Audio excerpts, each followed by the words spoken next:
Hi అండి. సింపుల్గా breakfast ఈజీగా అయితే ఇలా రెడీ చేసుకోండి. ఇడ్లీ అండి, ఇడ్లీ పల్లీ చట్నీ అయితే చేసుకున్నాను. టేస్ట్ అయితే చాలా బాగుంది. తప్పకుండా ట్రై చేయండి, చాలా బాగుంటుంది. ఇప్పుడైతే రెసిపీలోకి ఈరోజు నేనైతే బ్రేక్ఫాస్ట్ కోసం ఇడ్లీ అయితే ప్రిపేర్ చేస్తున్నాను. 1 గ్లాస్ పప్పు నానబెట్టుకుంటే 2 గ్లాసులు రవ్వ అయితే వేసుకున్నాను. ఉప్పు చిటికెడంత వంట సోడా అయితే కలుపుకున్నాను. ఇదిగోండి ఇడ్లీ బ్యాటర్. ఇప్పుడైతే ఇడ్లీ కప్పుల్లో వేసుకుంటాను.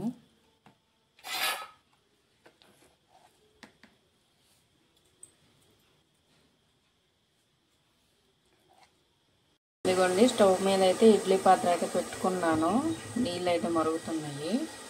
ఇప్పుడైతే మనం పెట్టుకున్న బ్యాటర్ని అయితే ఇందులో పెట్టేస్తాం.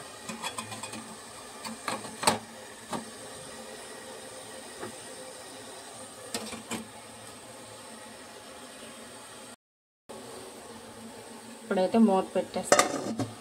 అయితే తాలింపు కోసం ఒక కళాయి పెట్టుకుని దానిలో 1 స్పూన్ ఆయిల్ అయితే వేసుకున్నాను. ఇప్పుడు కొంచెం అంత జీలకర్ర అయితే వేసుకుంటున్నాను. ఒక చిన్న కప్పు పల్లీలు,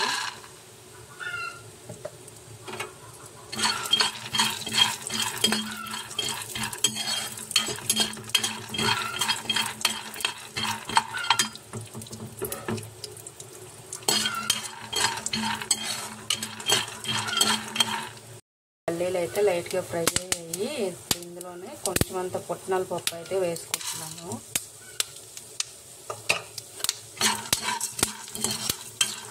ఇది కూడా లైట్గా ఫ్రై అవ్వాలి.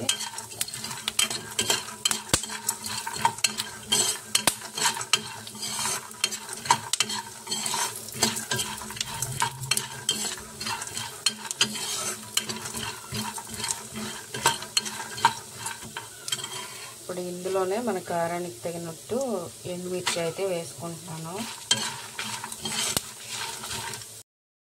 ఇప్పుడు కొంచెం అంత చింతపండు కూడా వేసుకుంటున్నాను. వేడికి మెత్తగా అవుతుంది. ఇప్పుడైతే ఇది చల్లారనివ్వాలి. చల్లారాక మనం మిక్సీలో అయితే చట్నీ చేసుకుంటాం. ఇదిగోండి మన పల్లీలు పుట్నాలు అయితే చల్లారిపోయాయి. ఇప్పుడైతే ఇందులో కొంచెం అయితే ఉప్పు అయితే వేసుకొని మెత్తగా గ్రైండ్ చేసుకుంటాను. ఇప్పుడైతే మన చట్నీకి అయితే తాలింపు అయితే పెట్టుకుందాం. ఇదిగోండి ఆయిల్ కూడా వేస్తాను ప్యాన్లో. ఇప్పుడైతే పోపులు అయితే వేసుకుంటున్నాను.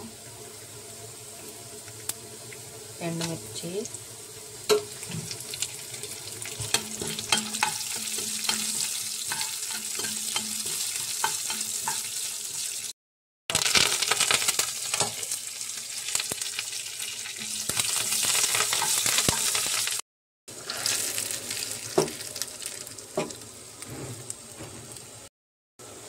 ఇదిగోండి మన చట్నీ అయితే రెడీ అయిపోయింది. మన చట్నీ ఆల్రెడీ రెడీ అయిపోయింది. తాలింపు కూడా పెట్టేశాను. చాలా బాగుంటుందండి ఈ చట్నీ. ఎవరైనా ట్రై చేయండి. సింపుల్గా చాలా టేస్ట్గా అయితే ఉంటుంది.